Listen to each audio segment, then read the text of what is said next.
Good morning, everyone. I am Ryan Bowling. I want to get right down to it.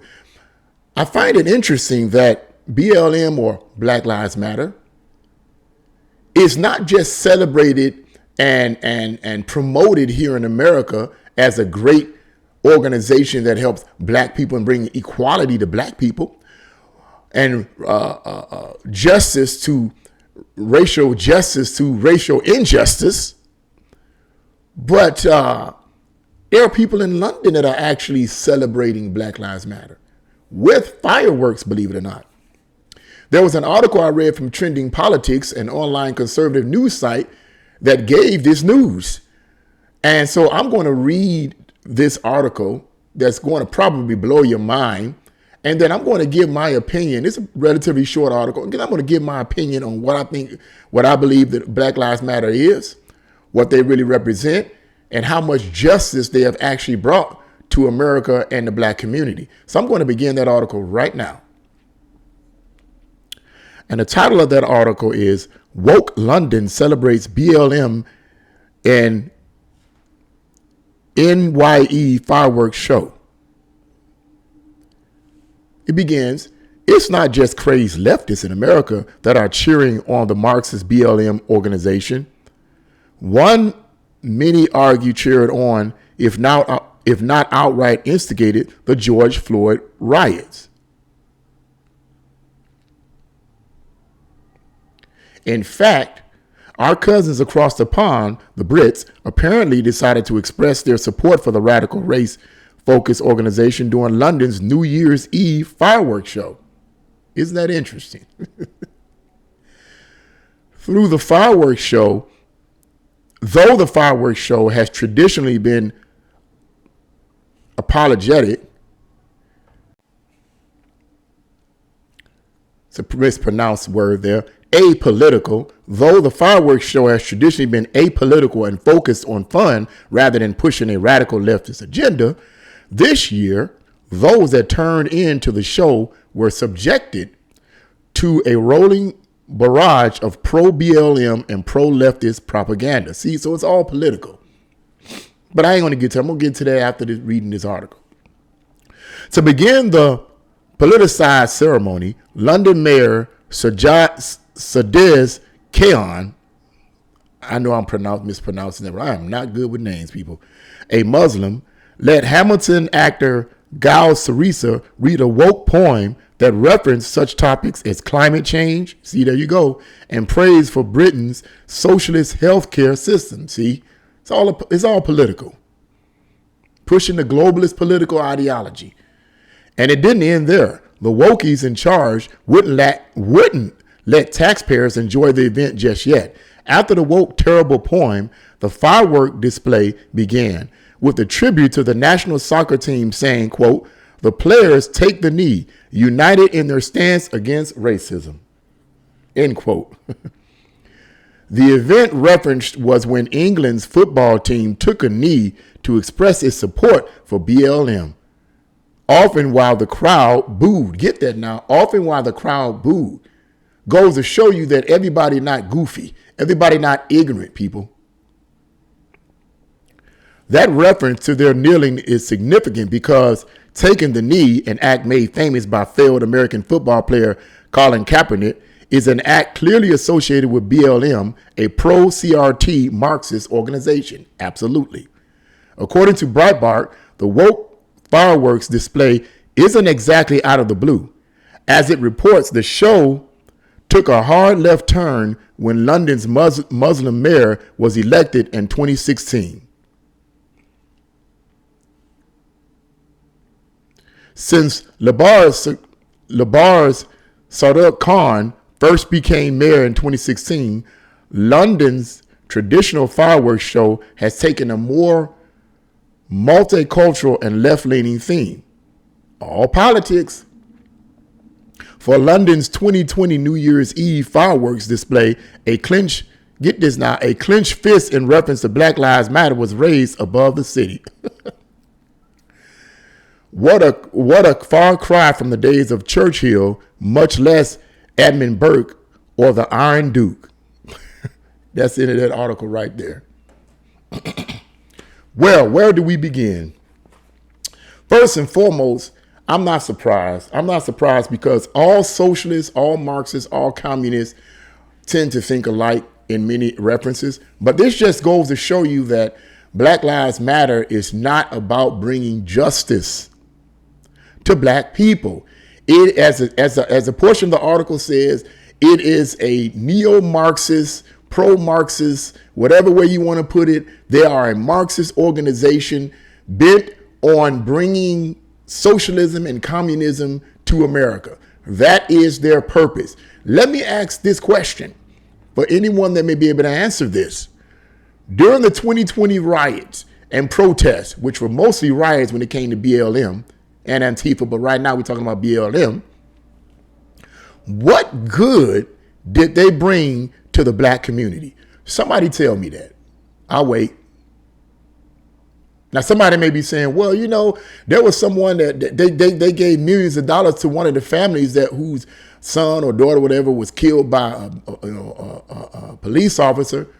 Yeah, but that was only because the family cried out to it. They complained that Black Lives Matter wasn't really bringing any justice.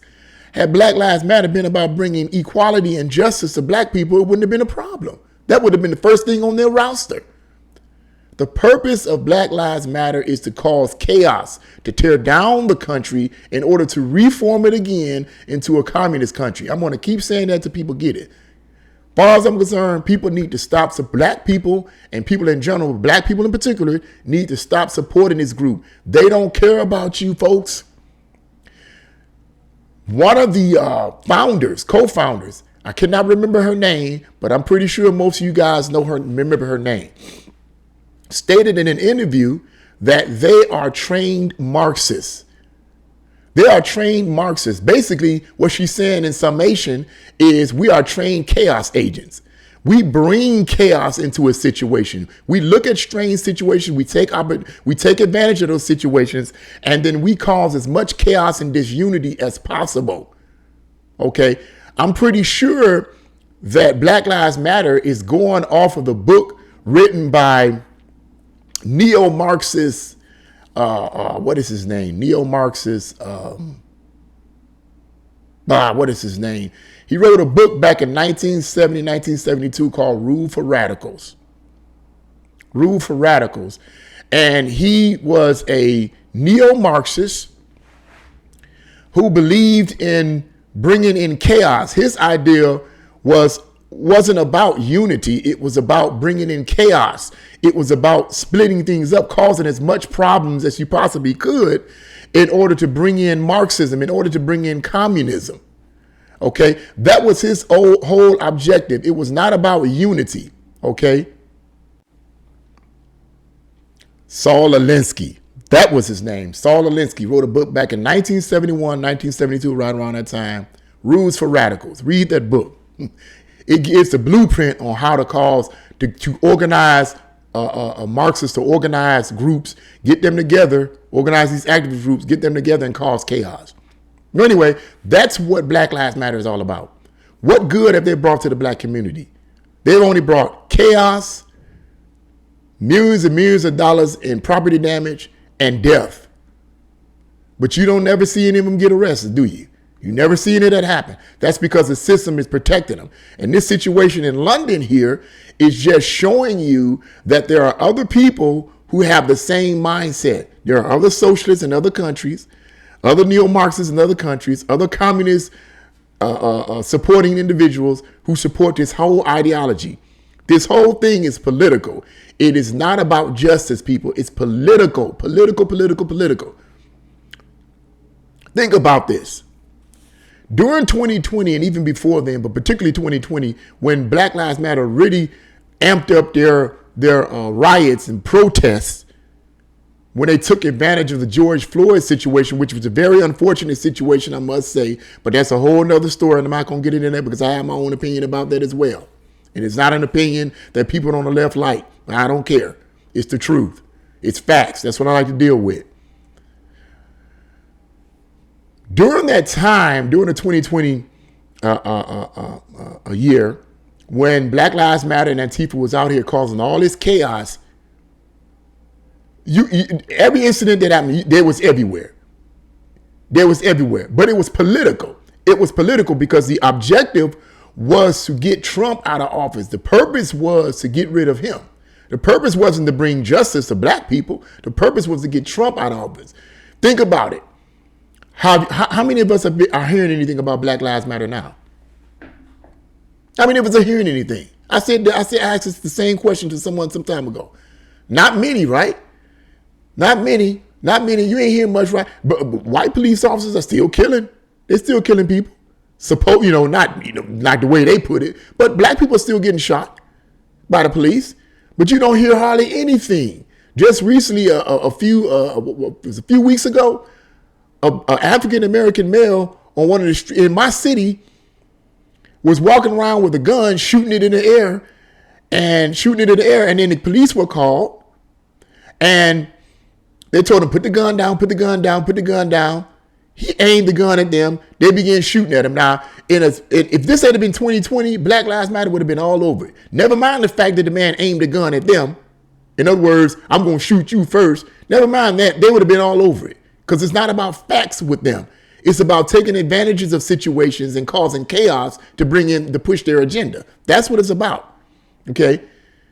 But you didn't hear anything about Black Lives Matter. This situation that happened here in the city of Cleveland didn't become it didn't get on national news, wasn't spread all over the world.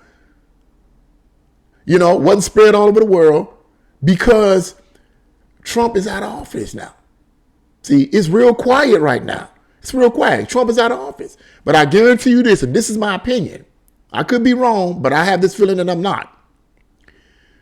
Come 2023, or whatever the case may be, 2023, you're going to see them start ramping up. You're going to see Antifa and Black Lives Matter and other far leftist groups coming forward, protesting, trying to look for opportunities to cause chaos. Watch. I could be wrong, and I hope I am. But my gut feeling is they're going to start ramping up again because it's all political. And if this rumor about Trump supposedly getting back in office, supposedly trying to run again, if this rumor is true, and he starts running again, oh no, they can't get that American-loving person back in office. They can't get that person who's against globalism and socialism and communism back in office. We got to keep him out of here.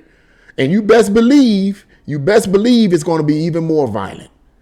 Because they'd be darned if they're going to let an American-loving individual get in office again. We can't have anybody that truly loves America back in office. We need communists and socialists in office right now. We don't need no Americans in office. We don't need no people who loves America back in office. So you watch. I could be wrong, and I hope I am. But they'll be back. And guess what? I'm going to be ready for them. I'm not putting up with no persecution. I'm not talking about threats, y'all. I ain't talking about that. But ain't going to be no persecution. You ain't going to be beating up on me and beating up on my family and damaging stuff. It's going to be a problem. It's going to be a problem. So I just wanted to say that, guys, being out there. Black Lives Matter is not what you think. It is not what you think. And I strongly urge African Americans who may be listening to this and you on the left, stop supporting them. Stop supporting them. It is a quasi-Marxist communist group that are not concerned about your rights or trying to bring justice to you. By now, you should know that, okay? By now, you should know that, all right? But I just want to end the video on that note. What do you guys think about this article I just read in London about them celebrating Black Lives Matter? What do you think that is? Please leave your comments in the comment section below. If you like this video, press the like button, share this video, and subscribe. God bless you all, and see you again.